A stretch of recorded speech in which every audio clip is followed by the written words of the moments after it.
Hey Moonies, welcome to the Sailor Moon Fan Club podcast. I'm your host, Victoria L. Johnson, and I'm here with Chavon, aka GeekyAndCreepy. They're a cosplayer, super fan of Disney, super fan of horror and Halloween, and of course, a super fan of Sailor Moon. I'm super excited to have them on the show. Hey Chavon! Hi! Thank you for having me. Yeah, thanks for coming. I'm so excited. Especially because, I don't get many, people I'm friends with in real life on the show all the time, so this is kind of cool. Yeah. So first question I ask all my guests are, what's your first memory of watching Sailor Moon? Saturday morning, eating some sort of breakfast, probably cereal, and just vegging out in front of the TV. And I remember just being like, what is this? They're a group of girls and they're kicking butt and they're just all friends, and the colors. I just remember being like, I want to say 7, 8. That was a bit ago. Yeah. That sounds about right. Do you remember what cereals were you eating at the time? I'm trying to be there with you. Something chock full of sugar, because when I was younger, if it was colorful, I ate it. And then somewhere along the lines, I was just like, all cereal is nasty. But I remember being younger and just eating it out of the bowl because I liked my cereal dry. So I was eating it like popcorn with a glass of milk to the side. I used to do that with Frosted Flakes. Frosted Flakes was not one of the ones on my cereal to eat list. It wasn't colorful. Yes, no, it didn't have enough colors for me. Yeah. Oh, that's cool though. It's funny you're attracted to colorful cereal and colorful Sailor Scouts, probably. Yep. It was the color palette that probably sucked me in and kept me there. Yeah, that makes sense. Did you have a favorite Sailor Scout or Senshi? Yes. So right off the bat, even till this day, the one episode that I remember watching as a child and being like, oh my god, I love you, was Sailor Mars. Her introduction episode, and just watching the flames, and I was just like, yes, you are my favorite. Your long, beautiful dark hair with the purple cast too. I was like, I want to be her. And growing up and then finding out all about astrology, I was like, oh, this makes sense. I'm an Aries, so all things fire. And then continuing in the series, it became Chibiusa because of her introduction, which was literally just dropping out of the sky with a gun, and I was like, violence. This is just all of my jam. Thanks. So it's a toss up between those two. Yeah, I love Chibiusa because she's definitely a cute but also violent. Very. It's just the perfect that Kirby thing with he's holding the knife. Yes. That meme. I feel like that's Chibiusa. Oh yeah, that is definitely her. Yeah. But I love it. She's so cute. She is. She is super cute. That is cool. Yeah, there's definitely a lot of overlap with Aries and Sailor Mars, and I never thought of before until I made this podcast. And then a lot of Aries are like, Sailor Mars is my person, and I'm like, man, astrology is real. Yeah. That's so cool. Did you you mentioned her first appearance? Did you have any other favorite episodes, or do you have any other favorite episodes?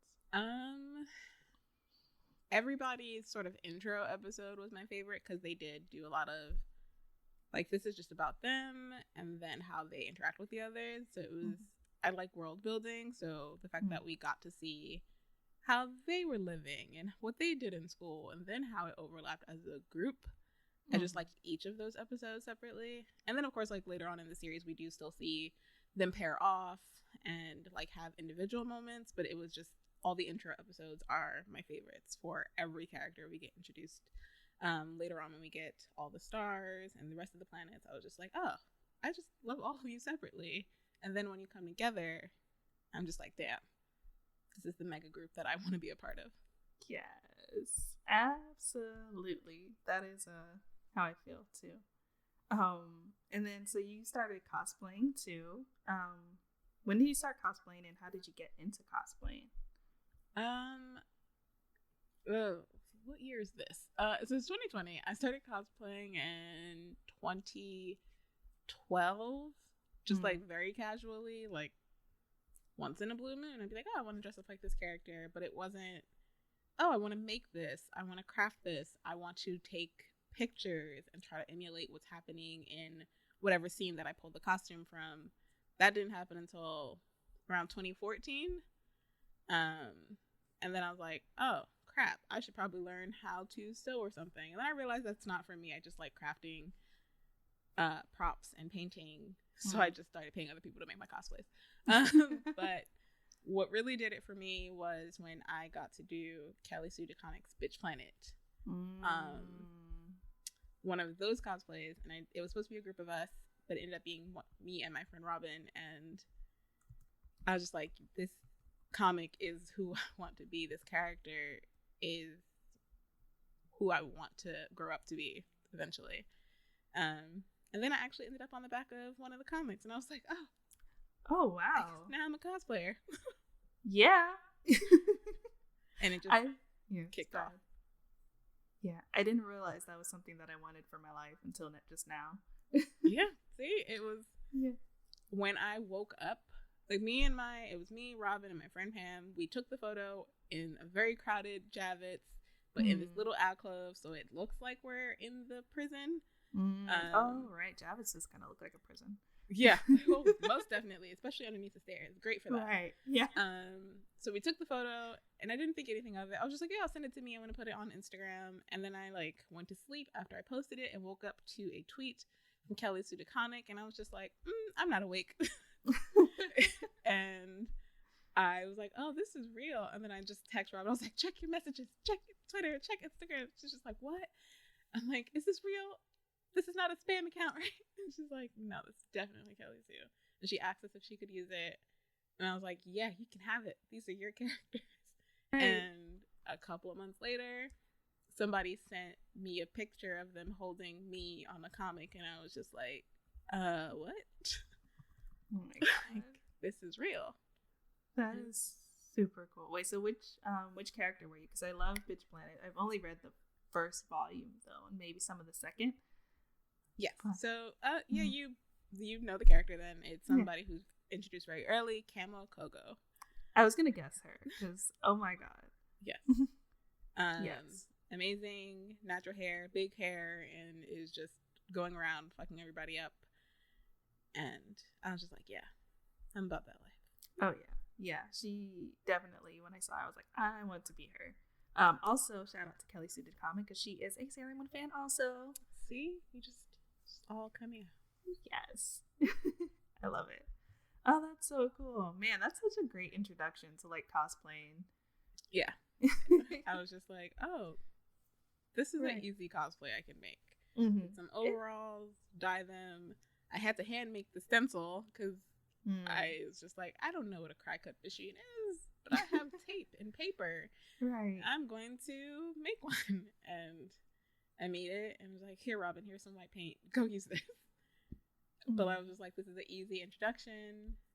And it was more hands-on. That's the stuff I like. I like being able to dye the fabric and to paint on it, not necessarily sew two pieces together. So it hit all of my marks for intro to cosplay that I felt comfortable with doing.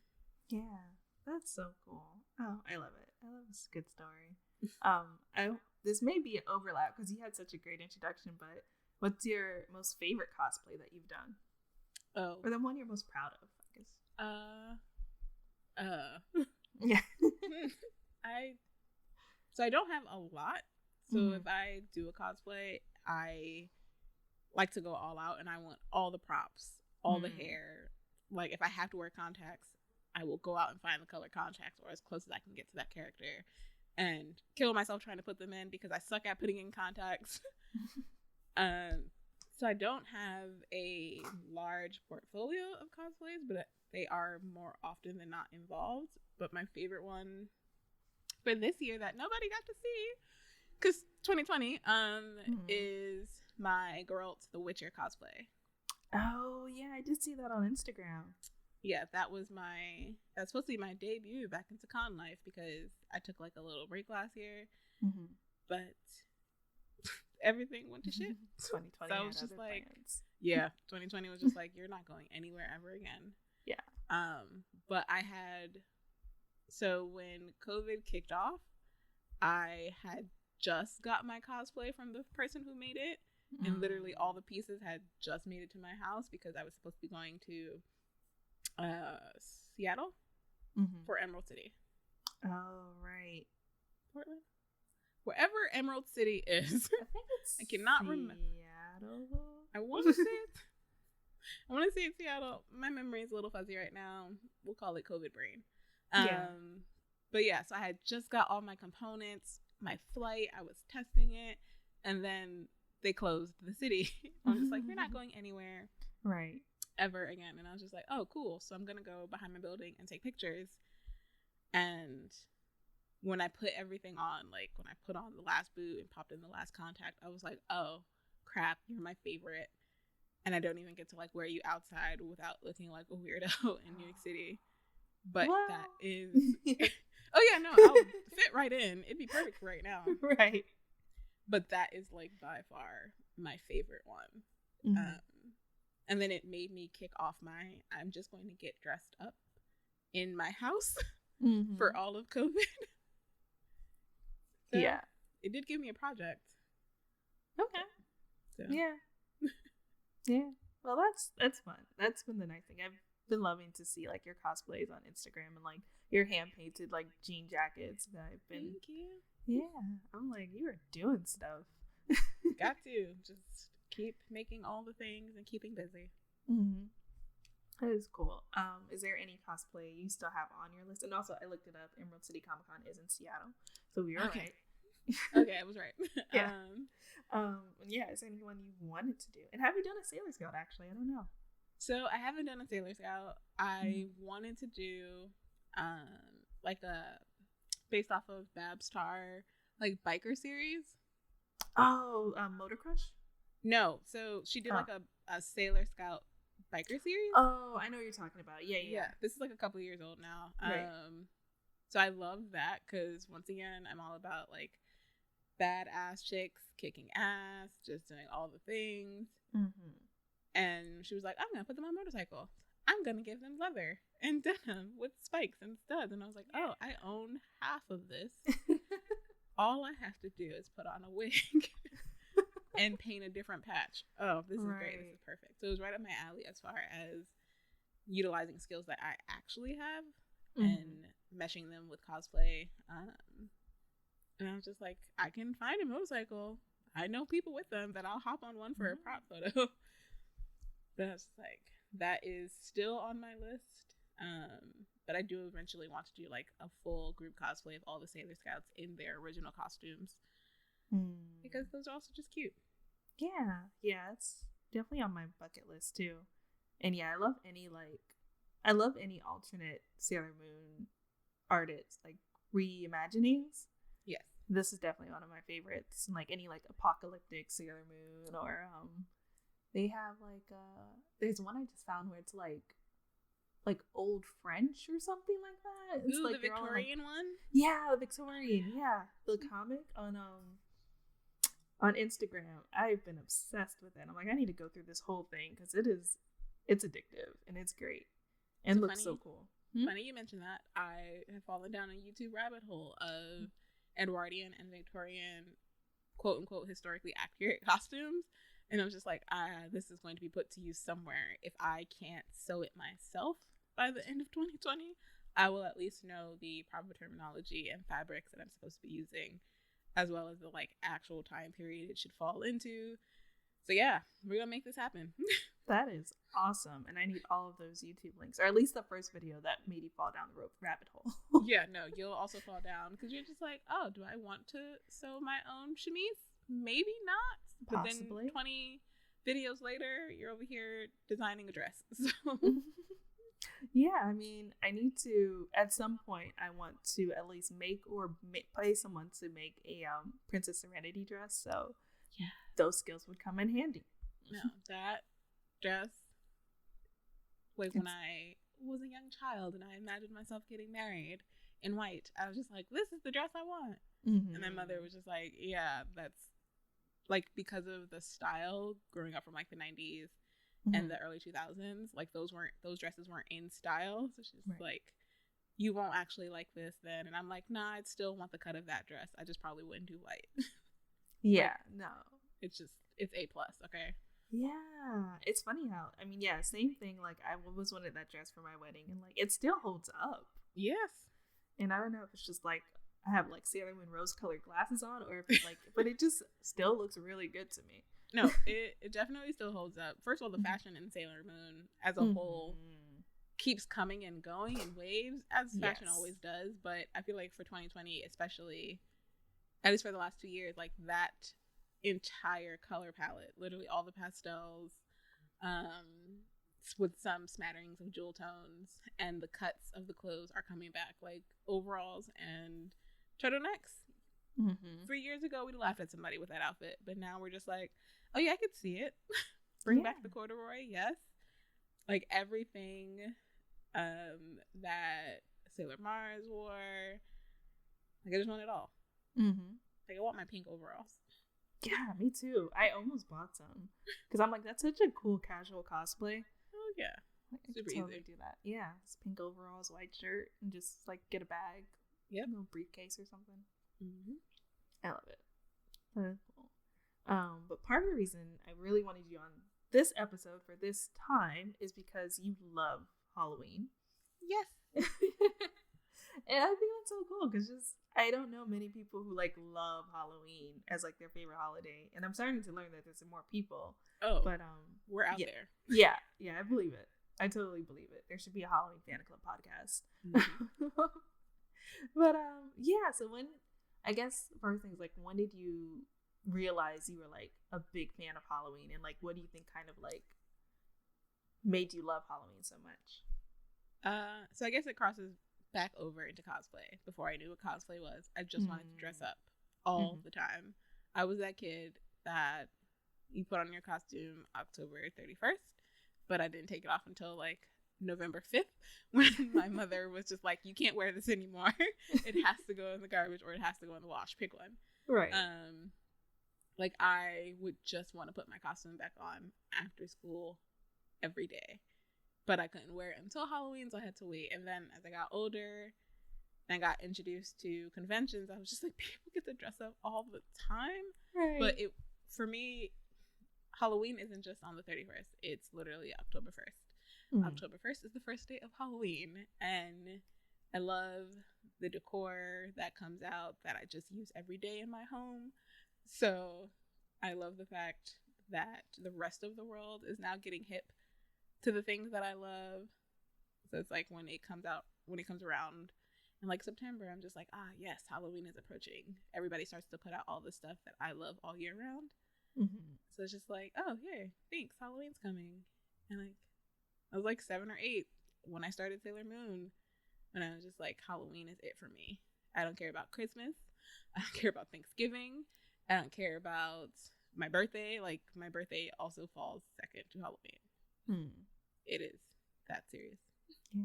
No, I get it. Like, it is fun, like, just dressing up, and I definitely, like, could see that. Like, why not all year?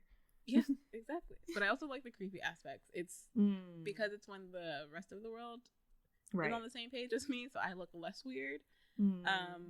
Decorating things, I like to go all out. Like, I like to decorate the front of my building. Thankfully that I get to do that. Everybody else just goes along with it. I decorate my apartment door. I change the layout of my apartment. Like, I will go, I'm like, yes, look at all of my wares. Yeah. And the creepy just comes out more. I generally collect like morbid curiosities, but now no one is going to side-eye it for the next 30 days. Yeah. That's cool. I like it. It's like, yeah. Do you have a favorite Halloween movie? Yes. So one of my favorite Halloween movies is Trick or Treat. I like the weird little pumpkin character that's in it. His name is Sam, because the holiday is called Samhain, but it's spelled Samhain. But he's so cute. I like him with and without the mask. You may not after you look up a picture. I just looked it up and I'm like, this looks scary. It's okay. So Trick or Treat is the B-moviest of B-movies. It is an anthology, different stories, and they all overlap in this one town. And he is kind of the tie between all the stories, but it's so cute. Because it does have a nice little story at the end and a moral to it. It's just like, be nice and hand out candy and don't blow out your jack-o'-lantern. Isn't that cute? Nice it message. is when you say it like that. Oh yeah, if you watch it, you're gonna be like, Chavon lied. I know. I'm like, this is terrifying. What is she talking about? This is not Sailor Moon. Yes. But, like Sam is one of my favorite characters. I have him on everything. I even got a tattoo fairly recently of his whole face. His teeth? His face. Oh, his face. I think his teeth. And I'm like, that is very specific. His teeth are also creepy, but no. Yeah. I was just like, no, I want the face and I want the lollipop suckers. So that is cool. That is awesome. Yeah. This looks really cute. But I may actually watch it though, because I recently realized that I don't think, like, I used to be terrified of scary movies, and I couldn't watch them. Like, I'd get nightmares. But like I watched Get Out, and I was like, okay, like, this wasn't too bad. Yeah. And then I watched Us, and I'm like, okay, this wasn't too bad. And then I've been watching Lovecraft Country, and I'm like, maybe I'm okay now. And like, of course, those things aren't like true horror. Like, it's not like The Ring. But yeah, I think people get stuck on horror as a genre because they're just like, it's gonna be too scary, it's gonna be too bloody. But there are subgenres, just like with anything. Right. You got your creature features, you got your gory movies, you got your psychological thrillers. Like, you just need to find the thing that is not going to keep you awake for a week. Yes. Or if you want that in your life, find that thing. But just like, find whatever is going to work with you. And you seem to like psychological thrillers because all the ones you listed are like, will mess you up. Especially if you fall into the categories of the characters that they are featuring, but it's mostly things that are just mind fucks. Yeah. This can also be fun. That's what always got me, though, because I did realize I like psychological thrillers, and I'm like, well, maybe I should watch Saw, and I'm like, no, too gory. Yeah. So I wouldn't go there. Yeah, I'm like trying to find this like good middle ground for like a while now, and I'm like, okay, this is good. I can take this. Yeah. No, that's a safe place to be. They can still get you because it'll be the scores and the music and the theatrics that they have going on throughout the movie. Even if there isn't a monster that's going to come and get you, it's the noises. Those are the things that get me more. Jump scares. Oh, yeah. Even if I know there isn't a Freddy or Jason or Michael Myers, I'm just like, God damn it. The music got me again. Yeah, no, same. That music is it's a reason it's a job. Yes. Have you been watching Lovecraft Country, by the way? I definitely have. I just finished the last episode a little later than everybody else, but I wanted to hold on to it because we don't have a lot of, I don't want to say big budget, but we don't have a lot of big budget black horror things. Yeah. Very, very true. I was like trying to stretch it out for as long as I could. Yeah. What did you think of the finale? I have feelings about it. I have feelings about the whole show. Overall, I'm happy that we got a show that allowed people to see that Black people can be featured in horror, that Black people can write horror. But the ending, I was just like, that's it. Is there going to be a season 2? I know. I was happy that it wasn't a series finale. Yes. So I'm hoping. Like, of course you want these characters to go on and have happy, fulfilling lives. But that's not horror, okay? Halloween has taught us that. There are like 60 Halloween movies because she's never going to have a happy ending. He's always going to keep popping up. Like, I love that about horror. So I kind of don't want Lovecraft to end. I need them to have some angst and a little bit of murder again. That makes me sound bad, but that's my favorite aspect of horror. It just keeps going. You think you won, you think you got out of the nightmare, but then you realize you're still stuck in the dream. Oh man, that's terrifying. But I get it. It is fascinating for sure.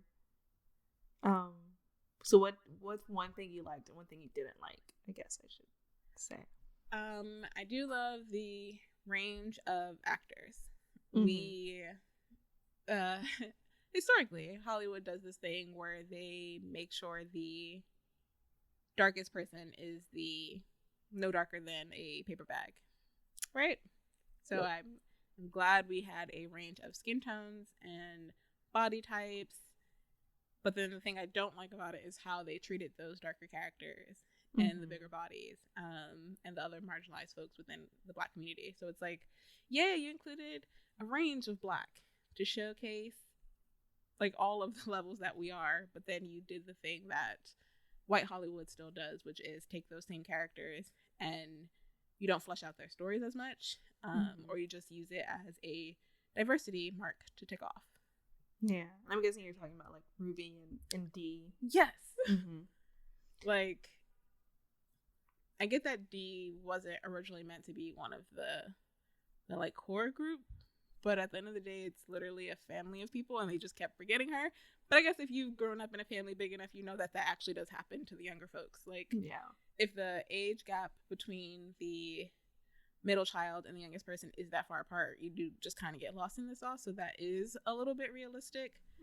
But to write off Ruby, who is the same age as the main cast or in the age range, was just like, oh, did you try to mammy her because she is a fat Black woman, and she's only there to like fix your problems. So whenever Letty needed something, it's like, let's ask Ruby. I'm stuck in a pickle, let's ask Ruby. Oh, you aligned yourself with somebody who we think and know is all powerful, let's ask Ruby. Like, I was just like, oh no. And then when, like, I knew it wasn't all the spoilers. I hope you've seen it by now. Yeah, I mean, I think that's fair. Spoilers. If you don't want to hear spoilers, skip ahead about 5 minutes. Yes. So when you have that car scene, I was like, damn, that's not the Ruby we know. Like, as soon as it happened, I was like, nope, that ain't her. Wow. And then when she came out and told her like it was, I was like, oh. And then she was like, I wouldn't have to kill her. I was like, you didn't have to kill her. You could have just been like, you were lying. I can't fuck with you no more. And just like leave her. But the fact that they chose to give her a violent end, I was just like, wow, you didn't give her any growth. I also am not a fan of the storyline that they gave her altogether. Like, it was like, I love the fact that she had that realization that I don't want to be a white woman. I just wanted the power that comes attached to it. So I did like, all my problems will be solved if I'm white. Oh, wait, they won't. I just want what you have, and we're going to call it a day. So I like the fact that she chose not to continue to do it, but then they brought it back again in another episode, and I was just like, please stop doing this. Yeah. And the same thing with Montrose. It felt like we needed to take a queer mark off of our storyline. So we threw one in there, and it is integral to the story because there is a lot of internalized homophobia in the Black community. Right. So I thought it would be a moment for us to talk about it. But instead of doing that, they were just like, and that's why he's abusive to Tick. And I was like, okay. And now he gets to live his truth. So now are we going to start having an actual discussion around it? Or are we just going to keep going? Right. And they kept going. They just used it as like I said, as a point to tick off a diversity mark, and that hurts because like I am a part of the queer community. I was happy to see myself in a show, and then I'm like, you also have to think about the time period, which I do try to acknowledge, but to have it play out in that way and then never offer a bigger discussion around it, it just feels like you threw it together, you didn't necessarily think it through. Same thing with, I want to say her name is Yahima. I'm probably butchering the pronunciation. I think that is right. At least that's how I've heard other people say it. Okay. Like, I mean, I heard it in the show, but they said it so quickly that I was like, I'm probably not going to catch that and remember it. Yeah. When they introduced somebody who I'm going to say they were trying to perceive as trans or intersex.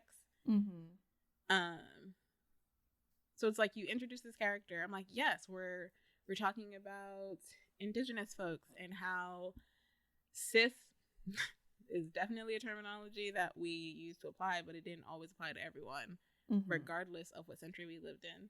Right. So I was like, yay. And then how that episode ended, it was just like, okay, are we never going to discuss it again? That's it? What was the point of having this person acknowledge that they are two-spirit? Right. Why do they have to be naked? If you could just say the words, you didn't have to show nudity. Mm-hmm. Like, there's just so many aspects of it. When you introduce any of these characters, if they are not characters that align with who you are, just either do a lot of research or don't include them. Like, I would love to see more queer folks in stories, regardless of the color of the cast, but I hate when we are used as a token. Yeah, like solely like, for a plot device. Yeah, like just don't do that. So like I have a lot of feelings about it. I am queer, so Lovecraft Country did that part of my identity very bad, and I feel like they didn't portray dark-skinned folks in the best light. Like, they did still do the light, bright savior thing. Because Letty, played by Journey Smollett, is still light-skinned. So we didn't come too far, but we came a little bit far in terms of getting a big budget horror show. Right. Yeah, I think, like, I'm really happy that it allowed us to, or allow White Hollywood to see that Black people can do big budget horror. And even like there was an episode that kind of felt like Indiana Jones-esque a little bit. Yes. And I did like that episode a lot because it was cute. Like, it is like you said, we don't see Black people being able to produce or being featured in a lot of different types of movies. So Lovecraft kind of gave us a hint of 3 different genres. It was just like, see, we can do all 3 and we can be great in all 3. Right. Like, we got sci-fi fantasy, we got horror, we got adventure. Yeah. Like, what do you want? We can do everything. Yep. But like you said, there were definitely some missteps with their queer characters and colorism and all that non-fun stuff. Yep. But as a show, I enjoyed it. Like, it was great to watch. I did still watch every episode every week. Like, I definitely still tuned in. It wasn't a case of, I have to put this down. I wanted to see it through to the end because I did want to see if they were going to rectify any of those issues that I picked up for myself. Right. Yeah. And I think I'm holding out hope that Ruby might still be alive or will come back to life. Just because before, I think Christina said that she has to put like the people she takes over in like in a coma. Yeah. But I think that's only if she wants to like use them again. Yes. But I'm hoping that that's what happens.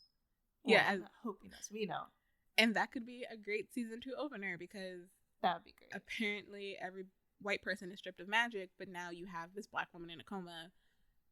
Why is she in a coma? Right. I'm sure it's a magically induced coma, so it's like it might magically preserve her body and she might outlive everyone. Hell, it could take place today when season 2 happens and she just wakes up, like somebody trips an alarm or something and she wakes up and it's just her knowing about magic and then finding her family and she's introduced to the next generation or whatever. Like, I don't know. There are so many ways they can take it and not have her character actually be dead. And like, Christine could have just said that for shock value. Because if I tell you your sister's dead, you're probably going to stop fighting me for 5 minutes. Yeah, that's what I'm thinking. Or just like, if I want to hurt you. Yeah. I'm going to like tell you something that I know is going to sting. So it's possible. It is possible. I'm holding out hope. And then hopefully we see, I at least want Montrose to get a happy ending. Like, everyone else can like, continue to battle these demons on a regular basis. Yes. But he can just bow out and raise his grandson. Yeah. Oh right, yeah. I keep forgetting that was a story. It's so bad. I'm like, yes, there's a whole kid that we all forgot about that is brewing in Letty's stomach. Yeah, it was the first thing I thought about then when she fell. I was like, no. But even though it's kind of messed up too, but yeah. Yeah, but she came back to life, sort of, kind of, too. So, that was awesome. Yeah, so, I don't know if you caught it, but Christine gave her back the mark of invulnerability. She did. Okay, I did see that, and I was like, wait, she's got it back? And I'm like, did they do that? Yeah. So that's interesting. When they were connected by the kitsune, when she like stuck her tails into both of them, and you were seeing like flashbacks from both of their lives. One of the flashbacks that Christine had was pushing Letty off the tower, and you see, and they zoom in on her body, and there's no mark on her stomach. Her top magically rose perfectly, and then the mark started to engrave itself in her. Oh, that's so interesting. It's like, I pushed you off to get rid of you, but I didn't want to kill you. Right. I guess, do you think it was her like keeping that promise to Ruby, or do you think she was like, I might need you still? I'm wondering. That's interesting. So yeah, I'm hoping it is a mark of redemption for her, but I also hate redemption stories that don't actually let people redeem themselves. Like, oh, I did this one good thing before I died, so I'm good again. Right. So I'm thinking it's hey, if this doesn't work out with your dad, I still got dibs on this kid, because it does flow through the bloodline. That is true. So it could be altruistic on her part, or it could be, I really don't want to have to kill the last remaining parts of my family because I have no other family now. Right. Possibly.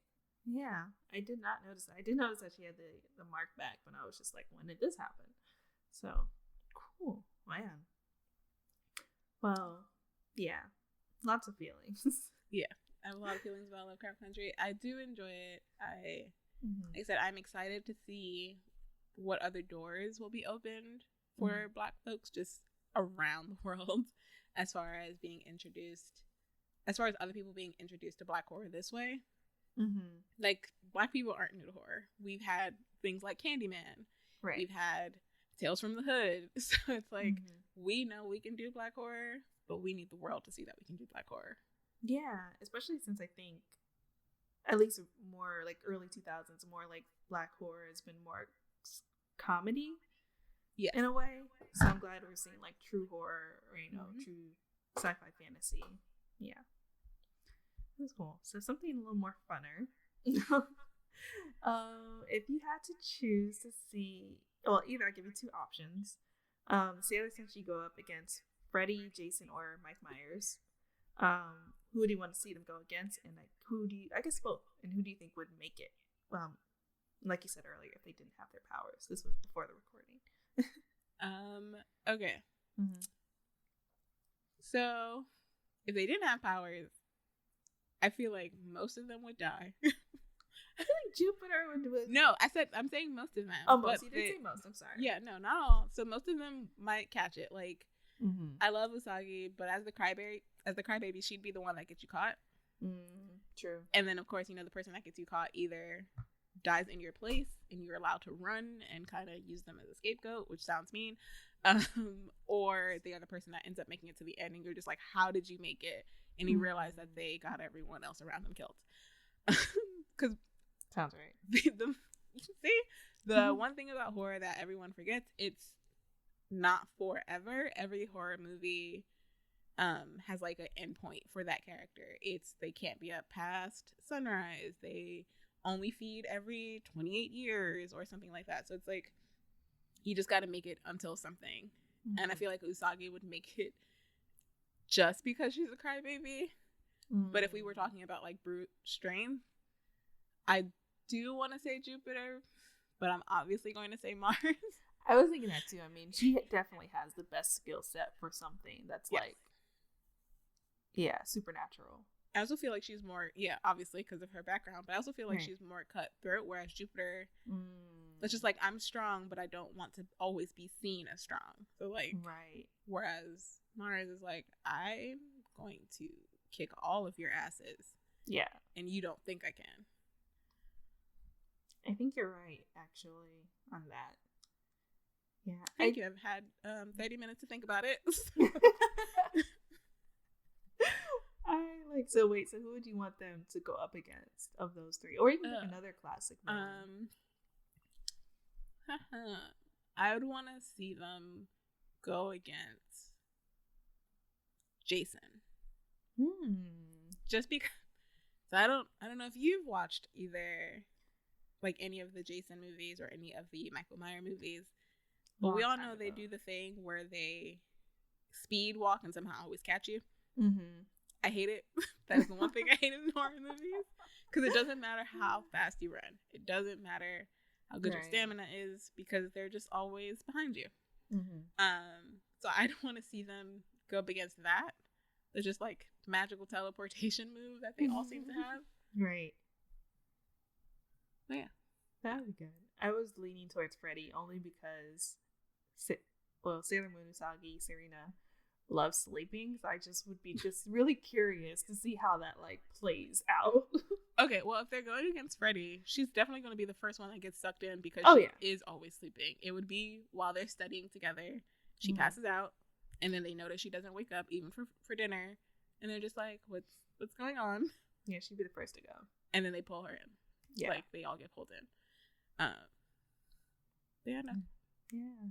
No, I see it. So you're saying, so you think in order of like, so what do you think Venus and Mercury's chances are of surviving?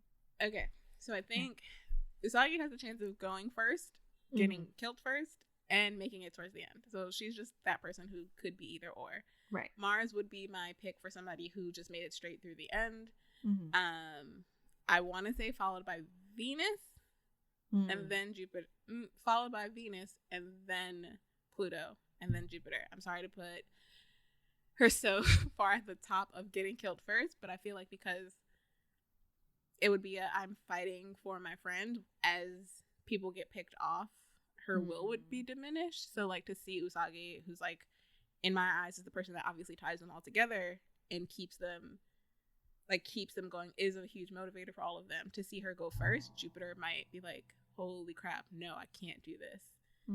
Even though there are so many of the other ones alive. Right. And then Pluto would be like, okay, here's what we're going to do. This is our plan. This is how it's going to work. And then the plan goes to shit. And then she's gone. And then it's just like Venus, who we're introduced as the person who has been doing this forever, is kicking ass, would get it. And then Mars would just be like, fuck, I just got to get out for them. So I think Venus could make it towards the end. Like the sun is starting to rise and they only have 2 more hours left. Yeah. And then she gets got. Oh, so close, Venus. Oh, what about Mercury? I think that's the only one of the inner senshi that we're missing. Ooh, sorry. Yeah, I was just going to do everybody. You can do that too. But we'll be there forever. Okay, so just the inner. I think Mercury's only missing. I want to say Mercury could make it. Yeah, she's very smart. far. Yeah. Yeah, Mercury could make it pretty far. Although she might just like figure out what's going on like right in time for them to kill her. That's always the person who puts it all together. And it's like, and this is how this is happening. This is their power source. Right. And then this is how we actually have to kill them. And then they get stabbed in the chest. Right. As they are telling you how to kill somebody. Yeah. I think that would be Mercury, unfortunately. But she would help everyone else survive. I don't know. I still want to do Neptune and Uranus. Oh, go for it. Chibiusa. Why not? I want to say, so like, if you are newer to Sailor Moon, you are probably always confused about the ages of everybody. Because people who watch Sailor Moon are still confused about the ages of everybody. But like Neptune and Uranus are supposed to be significantly older. Or like adults, quote unquote. So I want to say they are the people who just don't believe them. So like everybody's gonna run up to them and it's like, oh my god, we just got attacked by this, and they're just gonna be like, hey kids, like just go back to the house, you know, stop watching scary movies, have dinner, we'll see you later. And then when the sun is coming up and the straggler, whoever you think is the person that makes it, is the person that sees them. And they see each other and they're just like, holy shit, you were telling the truth. So I don't even put them in the main horror plot. Right. They're just like off having their own like romantic drama. And then they're just like, like they're probably out on a date and they interrupt their date or their anniversary or something. And they're just like, you knew we were planning for this, go back home. Like that's how I imagine their relationship is. That's because so funny. Every horror story for the most part has the non-believers and the people you just got to try to get on your side. and you just like, thanks for not believing me. Everyone's dead now. How do you feel about yourself? Right. Are you happy with yourself? Yeah. So that's where I put them in the horror trope. And then, well, since we're this far, I'm only gonna ask Chibiusa and Tuxedo Mask. Okay. Yeah. See, so the room I'm in has literally everybody in front of me. So I was going through the list. Love it. So I was like, oh, you probably don't want everyone because we'll be here forever. This is the Sailor Moon Fan Club podcast. Chibiusa, I want to say, doesn't make it to the end, but like dies heroically for a child. Like instead of like hiding in the corner or underneath the bed, like starts to be the secondary person to put the plan together after Mercury, and it's just like, no guys, I'm used to fighting. I'm used to this because of her history, and she's just like, nah, I know what to do. But because she like goes out in a blaze of glory. I can see that. Tuxedo Mask died probably before Usagi was even introduced to the horror thing. Like he's the thing that we, you know how they tell the story before the main part of the movie even starts. Somebody else died. Yeah, we just got to get rid of him before the movie even really kicks off, because he would not be very useful. It's so funny because it's so true, and that's kind of how even Sailor Stars starts. See? So yeah, that's true. He is the one. He is very susceptible to these villains' plans. So he would be the first one to go, like the first kid that gets pulled down in the thing in the little beginning, and it's like, okay, that happened. Yeah. Oh yeah. Well, thank you for indulging me. Anytime. That was great. And then, do you have any advice for anyone who wants to become a cosplayer or to show their love for Halloween? Just do it, regardless. Sound like a Nike ad. Yeah, no. Like regardless of your age, your skill level, your love for quote unquote true horror, true Halloweenness, you can start any of these things. When it comes to cosplay, it took me so long to start because I kept thinking, oh, I can't sew. I can't make everything from scratch. It's not going to look screen accurate. What is screen accurate? What is historical accuracy? Like, throw all that out the window and just make it accurate to whatever you have floating around in your head and do it. Somebody's always going to have a problem with something you do. So at least be happy doing it. And when it comes to Halloween, you don't have to go out and buy the newest Halloween collection. If you have thrift stores, all of the stuff that people are scrambling to buy now to decorate their homes with will be in every thrift shop the first week of November. Because Target, Walmart, all the big name stores are going to get rid of the stuff. So you can start Halloween collecting literally the first week of November for next year, or just all year long if you are like me. So there's just go out and get it, thrift it. Maybe not go out because we're still under some sort of quarantine depending on what state you're in. But like, you can always find this stuff. You can make it in your home if you have access to like any sort of crafting materials. You can make it. Like, Halloween is in your heart, as cheesy as that sounds. I like it. I feel like, yeah, that's really good. Halloween is in your heart. And well, I didn't ask you this before. So, what's one Halloween themed thing that's like you own? That's your favorite. One Sailor Moon thing that you own. That's your favorite, or that you can choose a tattoo too. Oh, I'm like trying to figure out how to like phrase that, but yeah. Funnily enough, I have a Sailor Moon tattoo, so that is my favorite. That's how I figured out you were a fan. I remember. Yeah, I wear my geekdom very well. Yeah. But actually, my favorite Sailor Moon thing is I have the Chibiusa SH Figure Arts. Which is, for if anyone ever wants to collect an action figure like thing, the SH Figure Arts line is what I find the most financially feasible line. Even if you aren't out here trying to complete a collection, like, it's a great place to start. If you want something that's a little bit more articulated and not like as expensive as a $500 statue. But that's one of my favorite figures in general. And then my favorite horror or Halloween thing is this freaking Sam statue that I went crazy trying to find. It came out last year and sold out in 2 seconds from Spirit Halloween. And the minute they dropped it this year, I pre-ordered it so quickly. But it's Sam sitting on top of his jack-o'-lantern. He's just sitting there adorably on top of it, but it lights up. But it's like a hard resin piece. So I don't actually turn the lights on because I don't care about that. I just like the figure itself. And I just keep it on my shelf as a statue. Nice. Cool. I love it. Cool. And just like Sailor Moon had her Sailor Moon Says phrase at the end of every episode, what would your phrase be? So Sailor Chavon says, keep kicking ass. Just, it applies to so much in my life, whether it's kicking a test ass, just going out and kicking the interview, just go out and do your best. It is universal. Yep. I like it. It was funny because before I was like, Halloween is in your heart is a perfect Sailor Moon Says phrase too.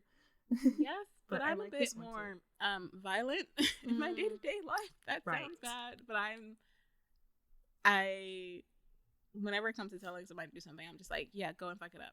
Just go do that. And I mean that in the best way possible. Like, go and conquer that thing. It is yours now.